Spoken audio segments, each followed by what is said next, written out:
d'ADH. L'ADH, on doit savoir que c'est une molécule, c'est ce qui permet la production d'aquaporine. L'aquaporine est un canal qui permet à l'eau de passer, sachant que dans le canal collecteur, le canal collecteur est imperméable à l'eau. Donc les aquaporines qui ont été créées grâce à l'ADH permettent le transport d'eau et la réabsorption. Donc dans le document 11, on peut voir que l'ADH, ou la base agit sur la perméabilité du tube collecteur, donc comme je l'ai dit. L'ajout d'ADH va permettre la réabsorption d'eau par les aquaporines. Donc, une petite expérience avec des chiens. Donc, alors, on prend un chien A auquel on va enlever la post-hypophyse. C'est un organe. On se rend compte que quand on enlève la post-hypophyse d'un chien, il aura la même courbe qu'un chien B. Le chien B, en fait, on l'a abondamment abreuvé. On lui a fait boire beaucoup d'eau. Quand on fait boire beaucoup d'eau à quelqu'un au niveau du rein, il n'a plus besoin de réabsorber d'eau, vu qu'il a déjà tout ce qu'il faut dans son système circulatoire. Du coup, le rein, il ne va pas y avoir de réabsorption d'eau. Pour ce qui est du chien C, on va lui rajouter en fait des extraits de post-hypophyse. La post-hypophyse rajoutée au chien C va faire que l'eau des urines va être, la quantité d'urine va diminuer. Ça veut dire que l'eau va être réabsorbée et donc du coup la post-hypophyse permet donc est donc en lien avec la réabsorption d'eau et donc du coup la production de moins d'urine. Il faut peut-être que tu justifies ce que c'est que la diurèse. Ah oui, la diurèse. Donc en fait c'est la quantité d'urine produite. C'est la quantité d'urine produite par minute. Et donc du coup, une grande diurèse veut dire énormément d'urine. Donc la post-hypophyse va donc réduire la quantité d'urine et donc la diurèse produite par la réabsorption d'eau au niveau des reins. Alors peut-être que vous vous demandez le lien entre l'eau et la pression artérielle. En fait, on est d'accord que la réabsorption de l'eau va permettre d'augmenter la volémie qui va ensuite permettre d'augmenter la pression artérielle et inversement. Excusez-moi. Donc dans le document 12, on le voit d'un point de vue plus évident. Voilà, c'est lorsqu'on est en déshydratation, un stress hydrique va provoquer en fonction du temps, sans le voir, en fait, on voit qu'on perd de l'eau. Donc, pour remédier à cela, il va y avoir une augmentation de la quantité d'ADH produite. L'ADH permet la production d'aquaporine, les aquaporines permettent la réabsorption d'eau. On revient donc au document 13. On va d'abord commencer par le document 15 qui agit, donc qui va mettre en lien l'angiotensine et l'aldostérone. Je vais mettre en lien ça après. Donc, alors, quand on voit qu'on augmente la quantité d'angiotensine, il va y avoir une production de plus en plus importante d'aldostérone. Après une certaine quantité, il faut une certaine quantité de départ d'angiotensine pour permettre la production d'aldostérone. Ça fait une courbe comme ça. Donc du coup, l'aldostérone est produite grâce à l'angiotensine. Document 13, on injecte en fait de l'angiotensine. L'injection d'angiotensine va permettre, du coup, comme le montre le document 15, une production d'aldostérone. L'aldostérone va avoir un effet direct sur la réabsorption de sodium, Na+, et de la pression sanguine. Car l'aldostérone va donc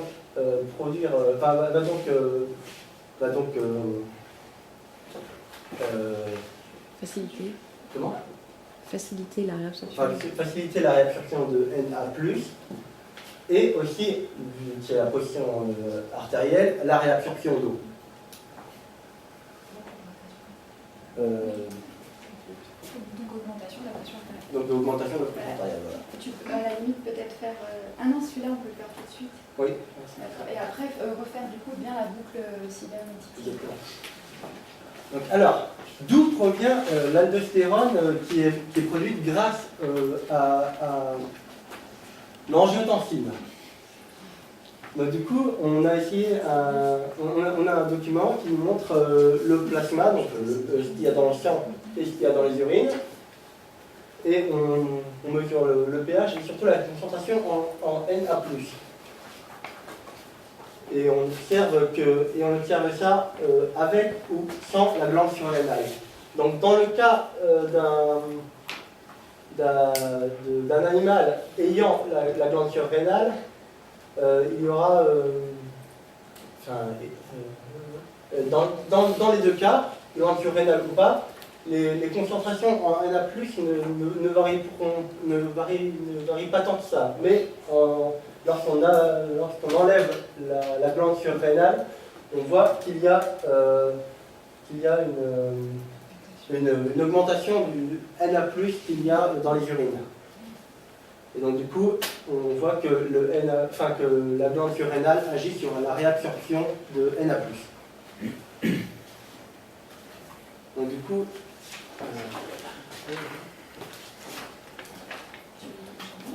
donc je récapitule. Nous avons vu une circulation sanguine qui présente une faible pression.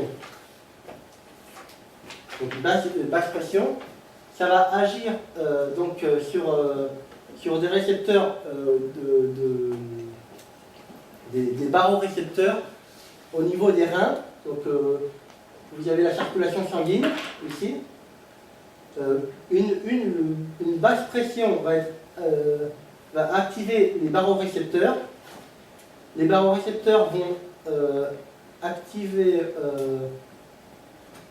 un autre morceau du rein qui vont envoyer en fait une substance qu'on appelle la rénine.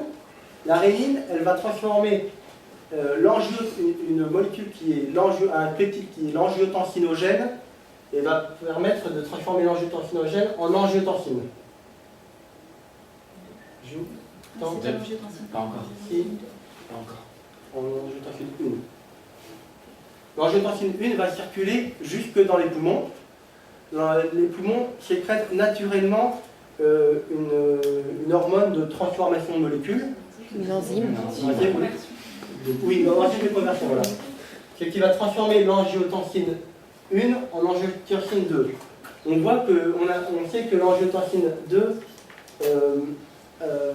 va permettre la production d'aldostérone. Sauf que l'aldostérone est produite grâce aux glandes surrénales. Et donc du coup l'angiotensine va produire de l'aldostérone au niveau des glandes surrénales. On a vu tout à l'heure aussi avec ce document que l'aldostérone permettait la réabsorption de Na+, et la réabsorption d'eau grâce à l'ADH. Et donc du coup l'aldostérone permet la production d'ADH. Donc tout ça c'est les transmetteurs.